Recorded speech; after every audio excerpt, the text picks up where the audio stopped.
Hi friends, this is Tapas Behera, e commerce analyst and consultant. So मैं आज ना थोड़ा सा इसके बारे में बताना जा रहा हूँ कि ई कॉमर्स पेमेंट रिकन्सिलिएशन हम लोग क्यों करते हैं, इसका एक्चुअल रिलेवेंस क्या है, और जो सेलर्स या कंसल्टेंट जो भी बोलते हैं कि हम क्वार्टर वाइज रिकन्सिल करना चाह रहे हैं, एसक्यू वाइज प्रॉफिटेबिलिटी जानना चाह रहे हैं, तो उनके लिए ये वीडियो जरूरी है थोड़ा सा देखना, समझना कि ई कॉमर्स पेमेंट रिकन्सिलिएशन का एक्चुअली क्या रिलेवेंस है, और इसमें एक सेलर को, एक कंसल्टेंट को, मैनेजमेंट बॉडी को क्या फायदा होता है। इवन रिकन्सिलिएशन से ना कंपनी का सारे टीम को, मार्केटिंग, प्रोडक्शन, सोर्सिंग, ऑपरेशन, सारे टीम को फायदा होता है। एक रिकंसिलिएशन रिपोर्ट हर किसी को कंपनी में जितने भी डिपार्टमेंट्स है उनको देखना चाहिए। रिकंसिलिएशन में जाने से पहले थोड़ा सा मैं ब्रीफ करना चाहूंगा कि ई कॉमर्स में जो मेजर्स पोर्टल्स है उसके बारे में थोड़ा सा। amazon.in.com ये बेस्ट प्लेयर है ई कॉमर्स का। इसमें जो मैंने लिखा हूँ एफबीए में क्या होता है, आपको शिपमेंट वहीं पे अमेजन में डिस्पैच हो जाएगा, तो आपको प्रोडक्ट्स लेके वहां पे रखना पड़ेगा। उससे क्या फायदा है कि फुलफिलमेंट अमेजन से होता है, तो सेल ग्रोथ का थोड़ा सा चांसेस है। और जो वहाँ का रिलेवेंट क्लस्टर है, सपोज हम नॉर्थन इंडिया से हैं तो दिल्ली में, साउथ में रखना है तो महाराष्ट्र में, ईस्ट में रखना है तो वेस्ट बंगाल में, तो वहाँ पे क्या होता है कि थोड़ा सा सेल जल्दी होता है। आई मीन ऑर्डर आया तो वहाँ पे यार्ली डिस्पैच हो जाती है, तो ऑर्डर ग्रोथ का चांसेस है, यार्ली डिलीवरी का चांसेस है, और थोड़ा सा पेमेंट भी अच्छे से मिलता है क्योंकि शिपिंग चार्जेस कम लगता है। ऐसे फ्लिपकार्ट है, उसमें एफ है। एफ का कुछ जगह में क्लस्टर्स है, उसमें क्या फायदा है कि एफ में अब माल रखने से ऐसे ही उसका डिस्पैचेस वगैरह फास्ट फास्ट होता है। तो मैंने मिंत्रा में कुछ मॉडल्स लिखा हूँ, J I T, S G I T, F B M, P P M P, M direct, ये चार पांच मॉडल्स चल रहे। J I T and S G I T almost stop, जब से मिंत्रा ने वॉलमार्ट से इन्वेस्टमेंट लिया तो ये पूरा का पूरा बी टू सी हो गया। तो जेआईटी एसजीआईटी बंद हो गए हैं, जिनके भी थोड़ा बहुत बचा है बंद हो जाएगा। सो एफबीएम, पीपीएमपी, एम डायरेक्ट, ये तीनों मॉडल चलेंगे। इसके बाद है लाइम रोड, इसके बाद है आजियो। आजियो में मैंने B to B, B to C क्यों लिखा हूँ, ये कुछ सेलर सोचते हैं कि हम आजियो में बी टू बी और बी टू सी दोनों मॉडल चलता है, बट सेलर के लिए ऐसा नहीं है। सेलर के लिए तो बी टू बी है, आजियो के लिए वो B to B and B to C है, बट सेलर के लिए ये बी टू बी है। सेलर को आजियो को आज बी टू बी ट्रीट करनी चाहिए। इसके बाद टाटा क्लिक है, पेटीएम है, पीच मोड है, स्नैपडील है, मेसो है, क्लाउडटेल है, ग्लो रोड है। ये कुछ मेजर प्लेटफॉर्म्स के नाम मैं यहाँ पे लिखा हूँ, ठीक है। इसके बाद है कि why payment reconciliation is important. हम पेमेंट रिकंसिलिएशन क्यों करेंगे, कोई सेलर सोचेगा कि मैं रिकंसिलिएशन में क्यों टाइम वेस्ट करूँ, उसमें मुझे क्या फायदा होगा। उसमें क्या होगा कि जो सेल्स आपने बुक किए हैं या आप जो सोच रहे हैं ये मेरा सेल है, वो थोड़ा सा रीवेरीफाई हो जाएगा कि हाँ सच में इतना सेल था या नहीं था। जब पेमेंट उससे कम मिलेंगे या नहीं मिलेंगे तो सेलर को पता चलेगा कि नहीं, ये तो सेल नहीं थे, ये तो मेरे फेक सेल्स थे। और रिटर्न भी पता चलेगा। सपोज रिटर्न पोर्टल में दिखा रहा है 9,000, आपके पास आया 7,000, तो आपको डिफरेंस पता चलेगा कि यार रिटर्न तो मेरा 9,000 दिखा रहा था, 7,000 क्यों आ रहा है। तो फिर आप थोड़ा सा उसका क्रॉस चेक करेंगे, टिकट रेस करेंगे, उसका पता चलेगा। To know commission rate, MOU versus actual deductions. MOU में लिखा हुआ है कि 16% कमीशन कटेगा, बट वहां पे कट रहा है 18%। आपने ढंग से पढ़ा नहीं या उन्होंने कहा एरर कर दिया, तो एमओयू में जितना लिखा है उसमें ज्यादा कट रहा है, तो सेलर को क्या होगा, डायरेक्ट 2-3% का वहां लॉसेस शुरू हो जाएगा। To know logistic forward and reverse. Logistic क्या कट रहे हैं, जाने का और रिटर्न पे आने का, और रिटर्न आ रहे हैं तो क्यों आ रहे हो, रिवर्स कस्टमर से हो रहा है या कोरियर से हो रहा है। ये चीज आप सेलर को पता चल जाएगा कि कितना कट रहा है, क्यों कट रहा है। To know PG fee, payment gateway fee क्या है, मेरे फिक्स्ड फी क्या है, मेरे पिक एंड पैक फी क्या है, ये सारी चीजें पता चल जाएगा। To know hidden, to know two hidden deductions. कुछ चीजें होते हैं जो सेलर के नॉलेज में नहीं होता, कट जाते हैं। जैसे मैं यहाँ लिखा हूँ कैंसिलेशन फी, पेनल्टी, पैकेजिंग, तो ये सारे की चीजें एक सेलर को नॉलेज में नहीं होता, बट ये कट जाते हैं। To know the gross margin, सारे कुछ कटने के बाद मुझे क्या मिल रहा है। To know the net margin, उसके बाद जो कॉस्टिंग वगैरह डिडक्शन के बाद मुझे क्या प्रॉफिटेबिलिटी आ रहा है। To know receivables versus receipt, मुझे मिंत्रा से 4 लाख लेना था बट मेरे अकाउंट में 3 लाख आए, क्यों आए। जस्ट एक एग्जाम्पल दे रहा हूँ, मैं कोई पर्टिकुलर पोर्टल को नहीं बोल रहा हूँ, एग्जाम्पल दे रहा हूँ। तो जो 1 लाख का डिफरेंस है वो क्यों डिफरेंस है, मैंने मेरे बुकिंग पे एरर किया या मिंत्रा ने एरर किया, फ्लिपकार्ट ने एरर किया, जो भी है वो देखना है। To know order wise and SKU wise earning, हर एक ऑर्डर में मुझे कितना यार्निंग बन रहा है, हर एक एसक्यू पे मुझे कितना यार्निंग्स बन रहा है, ये चीजें मुझे इजीली फाइंड आउट हो जाए कि मुझे क्या बन रहा है।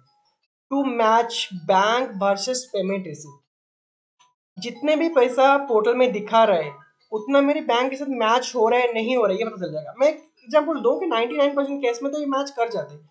सपोज इन केस कहाँ टेक्नोलॉजिकली एरर हुआ या हमने कहाँ गलती किया हो, कहाँ पोर्टल से गलती हुआ, तो इसे देखना बेहद जरूरी है।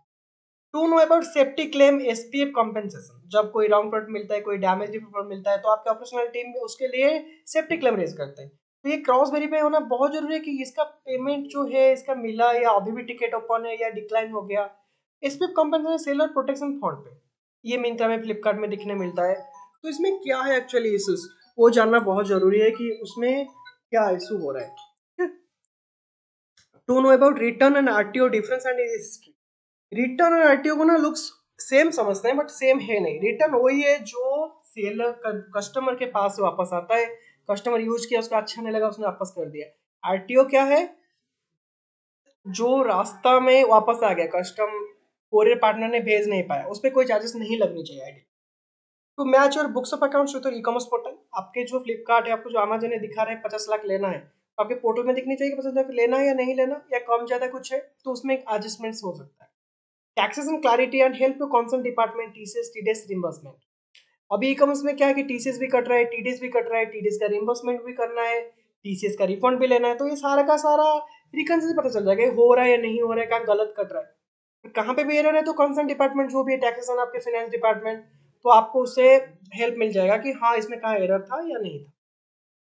इसके बाद में इसके फाइंडिंग्स, पेमेंट करने के बाद हमें क्या क्या फाइंड मिलता है।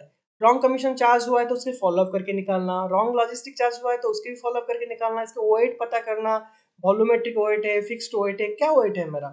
कभी कभी कोई चीज़ का 500 ग्राम ओएट है तो 1 केजी लग जाता है, तो एरर दो साइड से हो सकती है, पोर्टल से भी हो सकती है, आपके लिस्टिंग मार्केटिंग टीम से भी हो सकती है। उसके बाद रिटर्न नॉट रिसीव्ड और डैमेज नॉट रिसीव्ड, उसके फॉलोअप करना, सेफ्टी क्लेम वेरिफिकेशन नहीं हुआ है उसका फॉलोअप करना, पेमेंट होल्ड हुआ है क्यों हुआ उसका फॉलोअप करना, B to B and B to C की क्लैरिटी। अभी क्या है, अमेजन ने B to B and B to C किया है, आपके जो कंसल्टेंट है गलती से सबको बी टू सी में डाल दिए, तो अमेजन आगे चल के आपका पेमेंट होल्ड करने का चांसेस या उसके जो बायर्स है उससे कंप्लेन होने का चांसेस, तो ये क्लैरिटी मिल जाएगा। पेमेंट डिले हो रहा है क्यों, D15 है, D14 है, उससे डिले क्यों हो रहा है, तो उसके भी फॉलोअप यहाँ हो सकता है। Ticket log in portal and follow on time, जो भी एरर्स मिला उसका टिकट लॉग करना है, उसको टाइम टू टाइम फॉलो करना है, उसका पेमेंट मिल जाएगा। Advertising expense versus sales follow up, suppose आपको पता नहीं अमेजन में आपके जो स्टाफ से उन्होंने 2 लाख का एडवर्टाइजमेंट लगा दी, तो आपको फाइनल पता लगे एडवर्टाइजमेंट जो मेरे कॉस्ट है ज्यादा लग रहा है। टैक्सेस एंड मिसमैचेस फॉलोअप, कहाँ पे किसी ने गलती से जीएसटी भर दिया, जो भी कर दिया, वो पेमेंट डायरेक्ट जाके सब पेमेंट में ही जाके इम्पैक्ट डालते हैं, तो आपको देखना है मेरे पेमेंट क्यों होल्ड है, क्या इस मिसमैचेस से टैक्सेशन में, तो ये चीजें यहाँ पता चल जाएगा। से TCS TDS deductions clarity and refund that's reimbursement, ये सारे के चीजें के लिए आपको रिकंसिलिएशन बहुत ही जरूरी है, तभी जाके इसमें क्लैरिटी आए। थोड़ा सा बताता हूँ इसमें पीएनएल एंड एसक्यूएस पीएनएल के बारे में। हर कोई चाहता है कि मैं थोड़ा सा कौन से पोर्टल में मुझे अच्छे इनकम्स हो रहे हैं, कुछ पोर्टल बोलते हैं ना ये 3 पोर्टल मुझे सेल आती है बाकी में तो आता नहीं, या बाकी मुझे प्रॉफिट नहीं देते, तो ये जानना बहुत जरूरी है कि portal wise PNL helps to know your business position. आपके सारे पोर्टल के सेल या रिटर्न पेमेंट्स मिला लो, बिजनेस के पोजीशन पता चल जाती है। To know about your channel wise profitability, which channel is performing well और not, to know which portal is more popular in setup MRP SP. देखो एमआरपी तो फिक्स होता ही होता है, सेलिंग प्राइस आप चाहो तो चेंज कर सकते हो।